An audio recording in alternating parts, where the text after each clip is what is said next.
Alrighty, Team Cabs, it is Training Tip Thursday, and this is part 2 of our work smarter, not harder.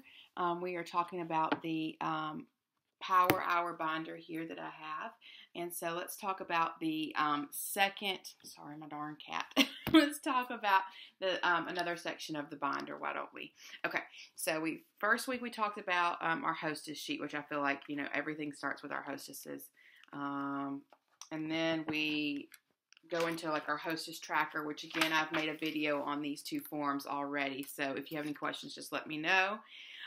So we're going to go into our past hostesses. And so what this is just all of my old hostesses forms.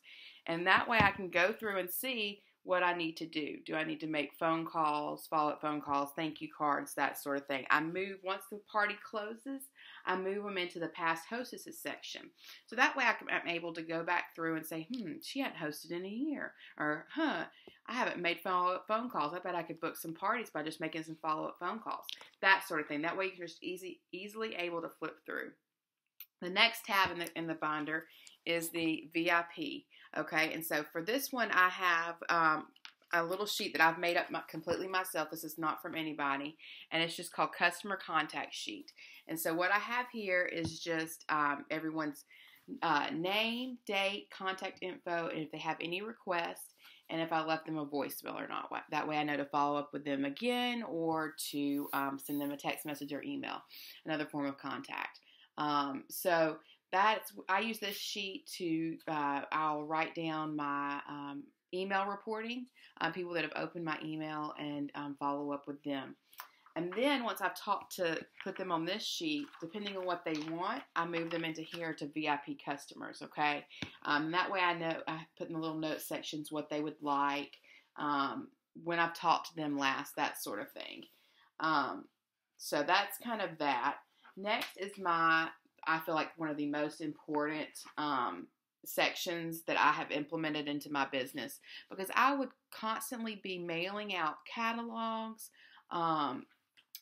hostess packets, home office leads packets, all kinds of different little packets, and I could not remember who I've sent what to.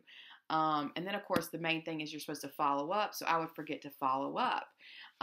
So this one is from Jennifer Pasalakis, one of our NEDs, and it's a little form, and it says mail and call or don't mail at all, which is completely true. Don't mail someone, don't pay that $2 and whatever cents to mail a catalog and then don't follow up with them. So that's just this little form, and you see there, you put their name, date, what you sent them, and then in the note sections where I put what they said when I follow up with them.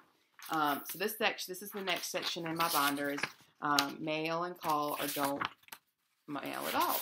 And I feel like this one is very, very helpful to keep me straight on what I'm sending out, what catalogs I've been sending out, what recruit packets I've been sending out, and that sort of thing. That way it's all in one spot. I flip through and just spend time flipping through. And okay, let's see. I sent Haley a recruit packet, but I have not followed up with her. I need to give her a call. I mean, I easily forget that kind of stuff because I know we're all busy ladies. So that way you have it all in one spot in your Power Hour binder. You're able to flip through it real quick and just make those quick text message or phone calls.